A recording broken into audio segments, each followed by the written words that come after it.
So guys आज की इस वीडियो में कवर करने जा रहा हूँ कि अगर आपको फॉर्म 10A भरना है, खुद से भरना है 80G अप्लाई करने के लिए अपनी न्यूली फॉर्म्ड एनजीओ, यानी कि आपकी नई एनजीओ बनी है। अब एनजीओ से मेरा मतलब है चाहे सेक्शन 8 कंपनी हो, ट्रस्ट हो या सोसाइटी हो, इनमें से आपकी कोई भी फॉर्म हो एनजीओ की, न्यूली इनकॉर्पोरेटेड एनजीओ है, नई एनजीओ आपकी बनी है और उसका जो प्रोसेस है 10A फाइल करने का पूरा कंप्लीट स्टेप बाय स्टेप दोस्तों समझाने जा रहा हूँ 80G अप्लाई करने के लिए। पार्ट 2 है हमारा ये। जैसे मैंने पहले बताया था पार्ट 1 के अंदर मैंने कवर किया था 12A अगर आपको अप्लाई करना है फॉर्म 10A भर के तो कैसे कर सकते हैं, ये हमारे पार्ट 1 की जो वीडियो है उसको रेफर कर सकते हो। पार्ट 2 के लिए बताने जा रहा हूँ फॉर्म 10A भरेंगे 80G अप्लाई करने के लिए। सो गाइस वीडियो बहुत ज़्यादा इंपॉर्टेंट होने वाली है, वीडियो स्किप नहीं करना है, एंड तक देखना है। नमस्कार, मैं दीपक बैसला आपका स्वागत करता हूं हमारे यूट्यूब चैनल पे। गाइस चैनल पे नए हो तो वीडियोस को लाइक कर दें, शेयर कर दें और साथ साथ चैनल को सब्सक्राइब जरूर करें। नीचे लाल बटन उसको दबाएं ताकि कोई भी लेटेस्ट वीडियो आए, लेटेस्ट इन्फॉर्मेशन आए तो आपको सबसे पहले मिले और आप उसे मिस ना करें।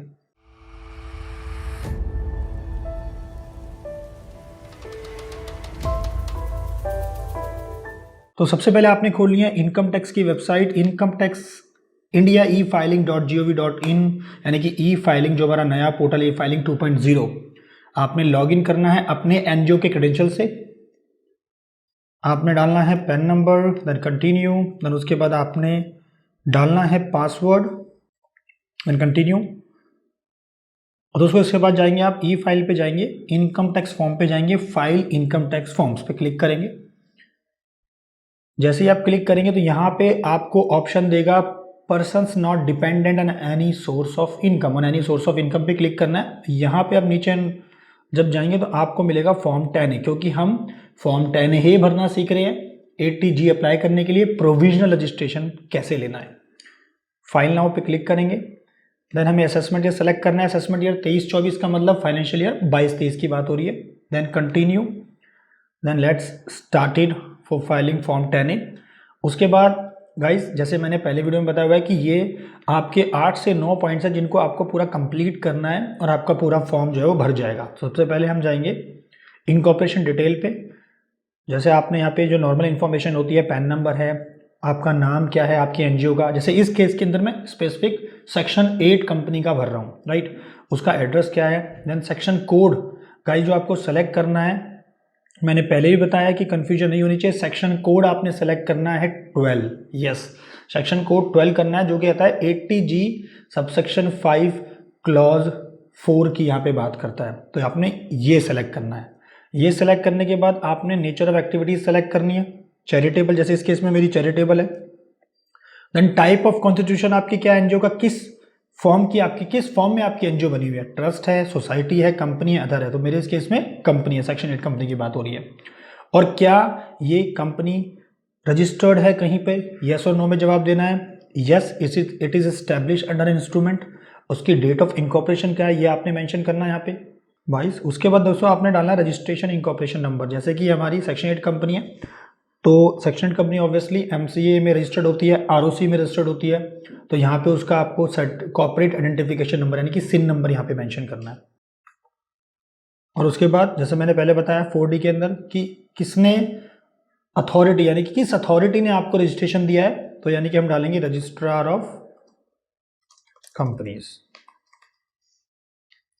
देन उसके बाद आपने ऑब्जेक्टिव्स जो हमारे हैं एनजीओ के वो सिलेक्ट करने हैं, किस उद्देश्य से हमने जो है, क्या हम काम करने वाले हैं बेसिकली अपनी एनजीओ में, वो आपने सेलेक्ट करने हैं। गाइज अगर आपकी ट्रस्ट है तो ट्रस्ट डीड आप उसके पढ़ सकते हैं, ट्रस्ट डीड में सारा मेंशन होता है। सोसाइटी है तो सोसाइटी के बायलॉज पढ़ सकते हैं। सेक्शन 8 कंपनी है तो उसके एमओए और एओए के अंदर सब मेंशन होता है। देन सेव कर देंगे। सेव करने के बाद आपको डालने हैं अदर रजिस्ट्रेशन डिटेल। जैसे 7वें पॉइंट की बात करता हूँ कि आपकी जो एनजीओ क्या दर्पण में रजिस्टर्ड है, एफसीआरए में या किसी और प्रोविजन इनकम टैक्स में रजिस्टर्ड है, तो यस और नो में जवाब देना है। क्या पहले कभी पास्ट में आपकी एप्लीकेशन रिजेक्ट हुई है, यस और नो में जवाब देना है। क्या आपके ऊपर, या मैं कह सकता हूँ क्या आप 8 पॉइंट के हिसाब से सेक्शन 1021 क्लॉज में एग्जम्पशन क्लेम कर रहे हैं, यस और नो में जवाब देना है। उसके बाद आपने की पर्सन्स, जितने भी आपके की पर्सन्स हैं आपके एनजीओ में, उन सब के यहाँ पे डिटेल आपने ऐड करनी है, कंप्लीट डिटेल, उनका नाम क्या है, उनका आधार नंबर क्या है, PAN number, complete address, mobile number, email ID के साथ। मैं आपको एक ऐड करके दिखा देता हूँ इसके अंदर। देन आपने रिलेशन सेलेक्ट करना है कि क्या रिलेशन है उस पर्सन के बीच में और एनजीओ के बीच में। उसका ID code, PAN number, Aadhaar number, tax identification number, passport या फिर वोटर आईडी, जो भी ऑप्शन आपके पास है आप सेलेक्ट कर सकते हैं। जैसे इस केस में मैं आधार नंबर ले रहा हूँ तो आपने आधार नंबर डालना है। ऐड। सो गाइज ये मैंने एक इन्फॉर्मेशन आपको ऐड करके दिखा दी एक डायरेक्टर की। अब जो भी मेंबर्स आप डायरेक्टर्स ऐड करना चाहते हैं तो आप इजीली कर सकते हैं। सो गाइज आपने सारे मेंबर्स की डिटेल्स को ऐड कर देना है, देन सेव करना है। सेव करने के बाद आपने details of assets and liabilities डालना है। जैसे मैंने बताया कि न्यूली इनकॉर्पोरेटेड एनजीओ है और उसका जो भी पीरियड है, यानी कि जो उसकी ड्यू डेट है आईटीआर फाइल करने की, वो भी एक्सपायर नहीं हुई है। तो इसका मतलब आप यहाँ पे सिंपली नो सेलेक्ट करेंगे कि टाइम पीरियड अभी रिटर्न भरने का एक्सपायर नहीं हुआ है। नो सेलेक्ट करके आप उसको सिंपली जीरो डाल सकते हैं। हर चीज यहाँ पे आप जीरो मेंशन कर सकते हैं और उसके बाद सेव कर देंगे आप। देन दोस्तों हम नेक्स्ट पॉइंट पे चलते हैं। इनकम की डिटेल आपको डालनी है। तो यहाँ पे कह रहा है कि जो भी आपको इनकम रिसीव है पिछले 3 सालों में, जैसे मैंने बताया नई एनजीओ आपने बनाई है जिसको साल भर भी नहीं हुआ है मैं कह सकता हूँ, या 6 महीने 2 महीने हुए हैं, तो आपने सिंपल ऐड डिटेल करनी है। ये मैंडेटरी है, आपको यहाँ पे कुछ ना कुछ इन्फॉर्मेशन डालनी पड़ेगी। तो क्या डालना पड़ेगा? फाइनेंशियल ईयर सेलेक्ट करना है 21-22 लेटेस्ट वाला, और सब कुछ यहाँ पे आपने जीरो मेंशन करना है क्योंकि हमारे फाइनेंशियल अभी रेडी नहीं है, राइट। और यहाँ पे सेव कर देना है। और उसके बाद आपने रिलीजियस एक्टिविटीज़, जैसे मैंने बताया आपने रिलीजियस एक्टिविटीज़ के ऊपर कुछ खर्चा करा है तो यस और नो में सेलेक्ट करना है और आपने सेव कर देना है। देन उसके बाद वेरिफिकेशन की बात करते हैं, आपने वेरिफिकेशन करनी है। उसके बाद आपने करना है सेव। गाइज अब हमारा आता है लास्ट पॉइंट अटैचमेंट्स का, कि आपने जो अटैचमेंट्स यहाँ पे ऐड करनी है। प्रोविजनल रजिस्ट्रेशन आप अप्लाई कर रहे हैं नई एनजीओ के लिए, 80G के लिए। सो जैसे मैंने बताया था कि एक तो हम बात करते हैं जो भी आप यहाँ पे अटैच करेंगे वो आपका 5 MB से ज़्यादा नहीं होनी चाहिए अटैचमेंट। PDF फॉर्मेट में होनी चाहिए, जिप फॉर्मेट में होनी चाहिए। जिप के अंदर भी सिर्फ PDF फाइल, जो PDF वाली जो फाइल्स हैं वो अलाउड है। JPG जिप में कर दोगे तो वो नहीं लेगा, वो एरर दिखा देगा। सो मैंने पहले पॉइंट में अटैच कर दिया MOA और AO की कॉपी। दूसरे वाले केस में भी मैं MOA और AO की कॉपी यहाँ पे अटैच करूंगा।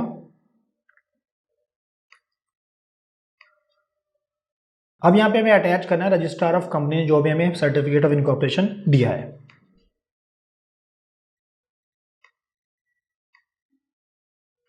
अब मैं बात करता हूँ self certified copy of registration under foreign contribution regulation act, यानी कि FCRA में अगर आपको कोई रजिस्ट्रेशन मिला हुआ है तो उसकी कॉपी दोस्तों यहाँ पे अटैच करनी है। और FCRA के लिए पूरा कंप्लीट मैंने प्रोसेस समझाया हुआ है हिंदी में दोस्तों, तो आप ये वाली वीडियो मेरी रेफर कर सकते हैं। इसका जो लिंक है नीचे डिस्क्रिप्शन में भी डाल दिया है। तो इस केस में हमारा एप्लीकेबल नहीं है तो कुछ नहीं हम अटैच करेंगे। साथ ही कोई पुराना रिजेक्शन ऑर्डर है 80G का तो यहाँ पे आपको अटैच करना है।